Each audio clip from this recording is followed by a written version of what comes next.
A movie called Straight Outta Compton opens in theaters across America. It makes $201 million.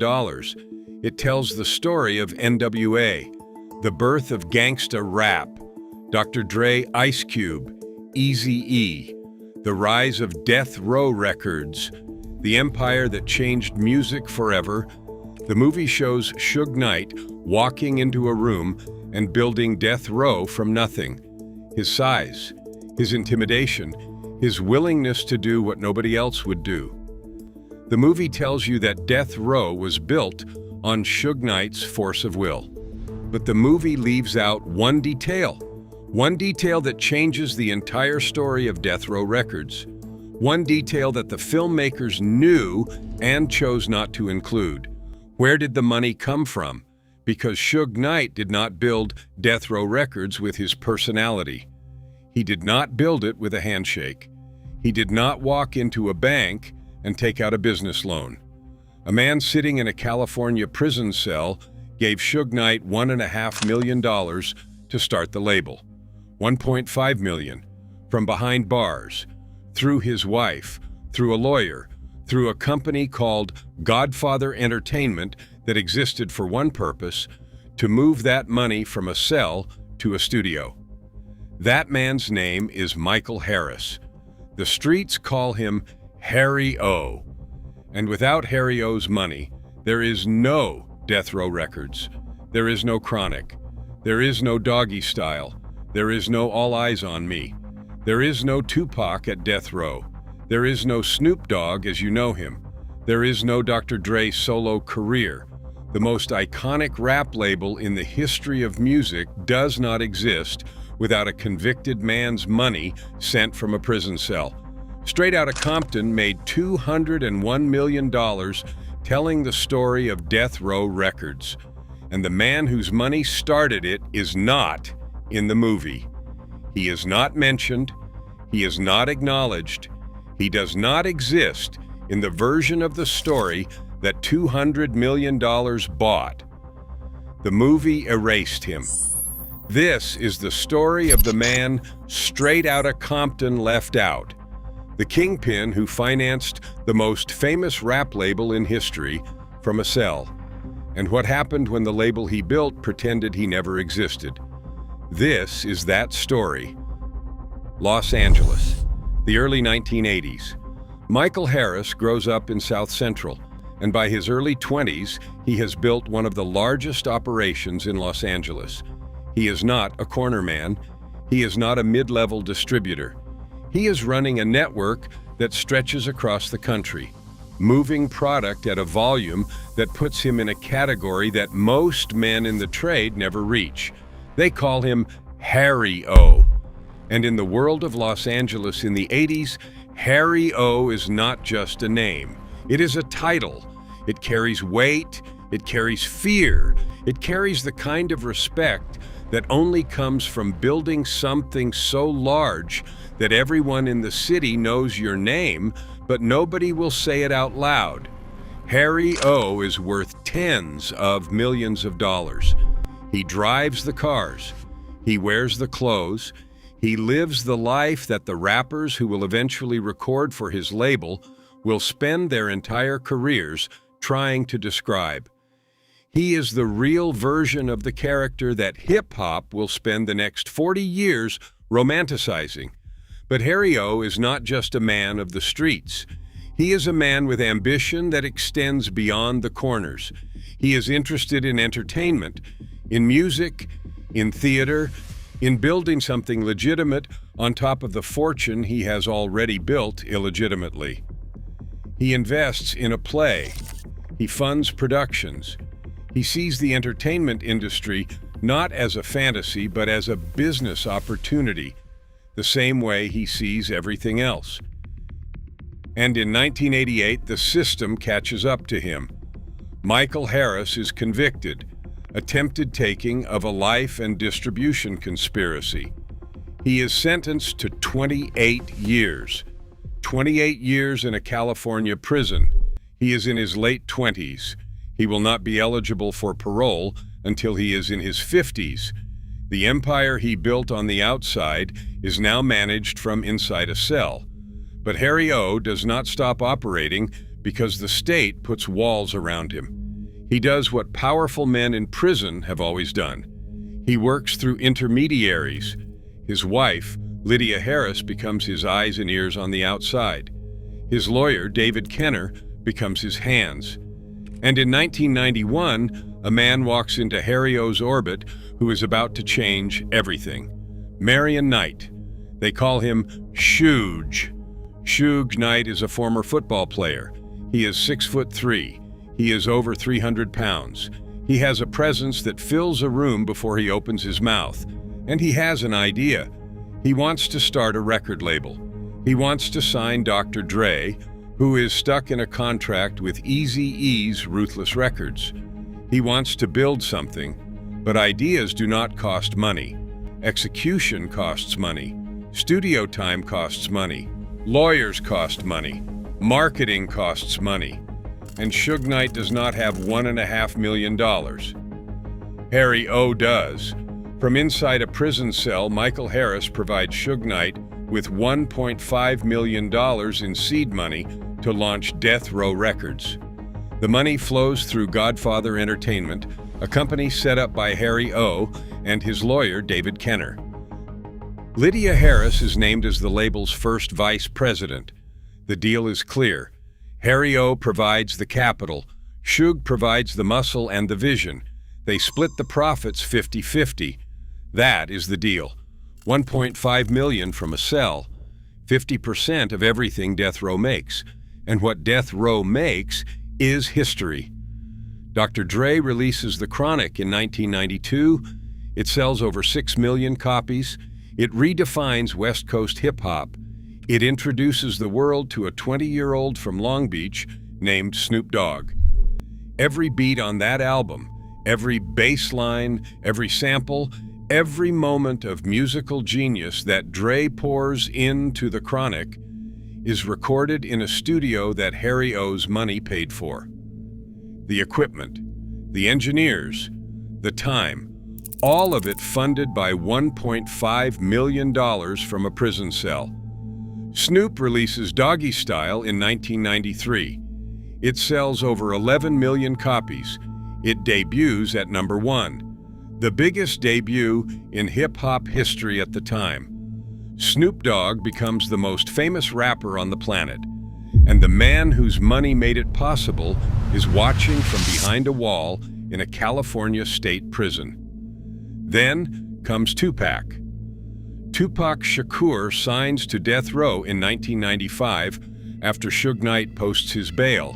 Tupac records All Eyes on Me, a double album. It goes diamond, 9 million copies. It becomes the defining album of 90s hip-hop. Tupac becomes the biggest star in the world, and the label that releases his music, the label that puts his face on every magazine cover, the label that turns him into an icon, exists because a man in a prison cell wrote a check for $1.5 million 4 years earlier. Think about the chain.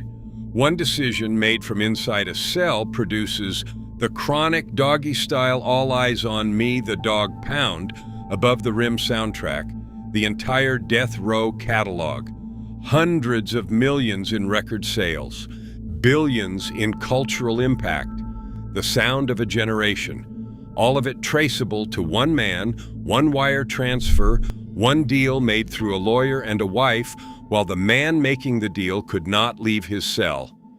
Death Row. Records generates hundreds of millions of dollars in revenue. It is the most successful, most iconic, most culturally dominant rap label in the history of music.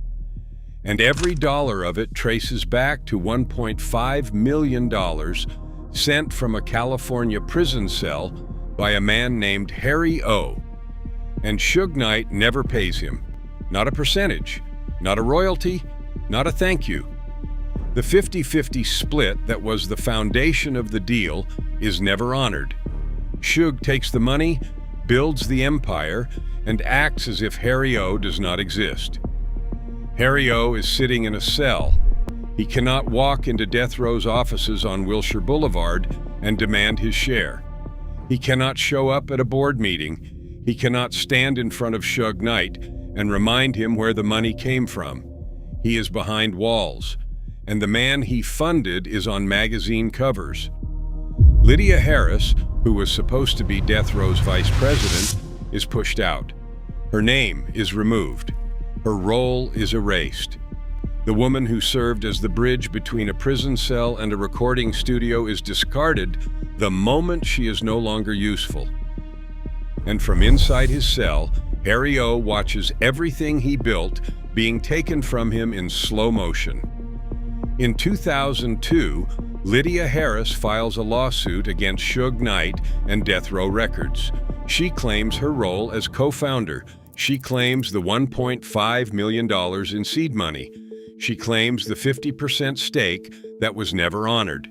In 2005, a judge awards her $107 million. $107 million. $60 million in punitive damages. $45 million in economic damages, $2 million in non-economic damages. The court looks at the evidence, looks at the money trail, looks at the deal that was made from a prison cell and says, yes, this man funded Death Row Records. This woman was erased from the company she helped build. Pay them. Suge Knight responds the only way Suge Knight knows how. He files for bankruptcy. Death Row Records files for bankruptcy. The label that generated hundreds of millions of dollars declares itself broke, rather than pay the man whose money started it. The bankruptcy proceedings tear Death Row apart. The catalog, Tupac's music, Dre's music, Snoop's music, the most valuable catalog in hip-hop history, is sold off. It passes through multiple hands. It eventually ends up owned by Snoop Dogg himself, who purchases the label in 2022. And Lydia Harris, the woman who won $107 million in court, says she never received a single dollar of it. Not one. She claims her own lawyers collected the money and left her with nothing. The case is referred to the FBI for investigation. A $107 million judgment, and the woman it was awarded to says she never saw a dime. Meanwhile, Michael Harris sits in prison, year after year, decade after decade.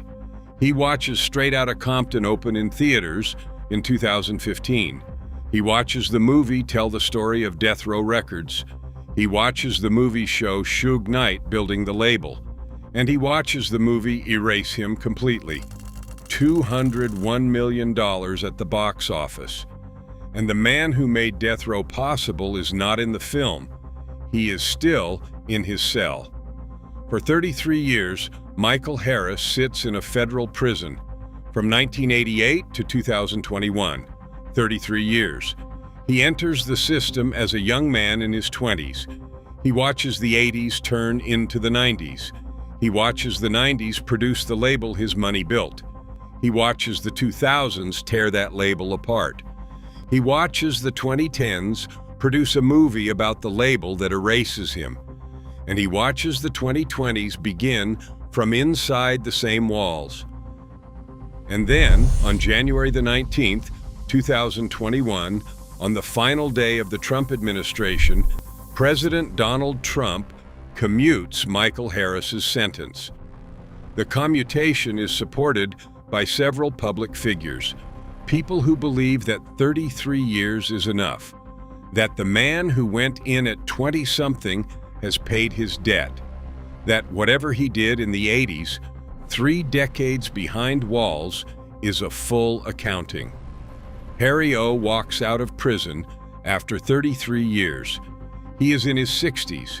The Los Angeles he left behind in 1988 does not exist anymore. The streets he ran are different streets. The corners he knew have been torn down and rebuilt. The music he funded has become a global industry worth billions. Tupac, whose greatest album was released on the label Harry O's Money Built, has been gone since 1996. Eazy-E has been gone since 1995. The 90s that death row dominated are 30 years in the past, and the label itself has been bought, sold, bankrupted, resurrected, and sold again. Snoop Dogg, the 20-year-old from Long Beach, whose career was launched by The Chronic, now owns Death Row Records. He purchased it in 2022. The artist, Harry O's Money, introduced to the world, is now the owner of the company Harry O's Money created. And Suge Knight, the man who took Harry O's $1.5 million and never paid it back, is now in prison himself, convicted of voluntary manslaughter in 2015 for running over a man with his truck outside a Compton restaurant, serving 28 years. 28 years for Harry O in 1988, 28 years for Suge in 2015. The man who funded the empire and the man who stole it. Both sentenced to the same number, both behind the same kind of walls. One got out, the other is still inside. The symmetry is so precise it reads like fiction. But it is not fiction. It is the math of the justice system applied to two men on opposite sides of the same deal. And Lydia Harris is still fighting. In 2025, she files a new lawsuit against Snoop Dogg, who now owns Death Row, against Jimmy Iovine, against the entire chain of companies that profited from a label that was started with money from a prison cell and never paid the man who sent it. So what do you take from the story of Harry O? Take the money trail. $1.5 million left a prison cell in 1991. It traveled through a lawyer, through a wife, through a shell company called Godfather Entertainment, into the hands of a man named Suge Knight. And that $1.5 million became The Chronic, became Doggy Style, became All Eyes on Me, became the most important rap label in history. And the man who sent the money spent 33 years in a cell. The movie that told the story made $201 million, and it never mentioned his name. Harry O financed Death Row Records. Suge Knight erased him. Straight Outta Compton erased him again. The courts awarded his wife $107 million, and she says she never received a cent. And the man whose money started everything walked out of prison in 2021, 33 years later, into a world that had been built on his investment and had written him out of the story. The movie left out the man who made it all possible. Now you know his name. Subscribe to Bloody Reports. There are 1,000 stories like this one that nobody has told the right way yet. This was one of them.